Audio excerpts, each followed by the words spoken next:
As far as I know, I've never been a drug addict. I've only ever been addicted to TV, popcorn, and lemon heads. Also, as far as I know, I've never had a child that's a drug addict. I don't have kids at all.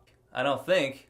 So my perspective of this movie is an outside perspective. I'm just an outsider looking into this crazy world of drug addiction. And from my perspective, this movie is serious as fuck. Yeah.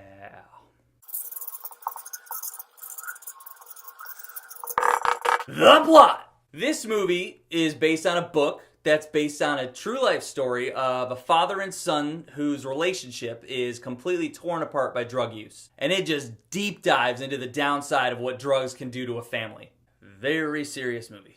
Steve Carell! Steve Carell plays David Schiff. He's a loving father that's cool and reserved, and he just wants to help his son get past his drug addiction. Steve Carell. How the fuck can one man be Michael Scott as well as the dude that played this character so well in this movie? He's just awesome. His performance is so subdued and held back, and it's because he wants to understand why his son is addicted to drugs. He just wants to understand addiction while also worrying for his son's life. Because he's a good dad. Drug addiction from a parent's perspective is a heavy burden, and Steve Carell showed me that. Timothée Chalamet. Dude, that name.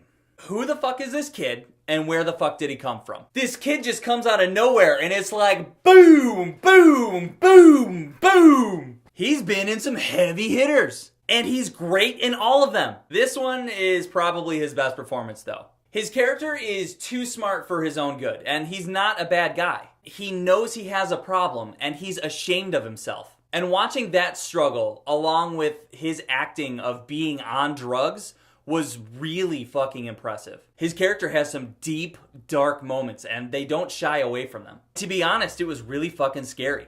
Overall, I think this is a very good movie with a very effective message. Drugs are bad. Drugs are bad. And they take that message and they drive it home over and over and over. And every time you feel it more and more and more. The acting is phenomenal. It's a true story, so I'm not going to argue too much with that. I did, however, have a problem with the editing of the movie. This movie was edited to send a message, not to tell a cohesive story. And that's fine, because they accomplished their goal. I got the message. Drugs are bad. But it just could have been a better movie if it was edited differently. Still, I thought it was a very good movie. It's just so effective, and it's played out so well. I hear the book, changes lives, so if drug addiction affects you or your family in any way, maybe check out the book. Rapid Fire Review. Subscribe!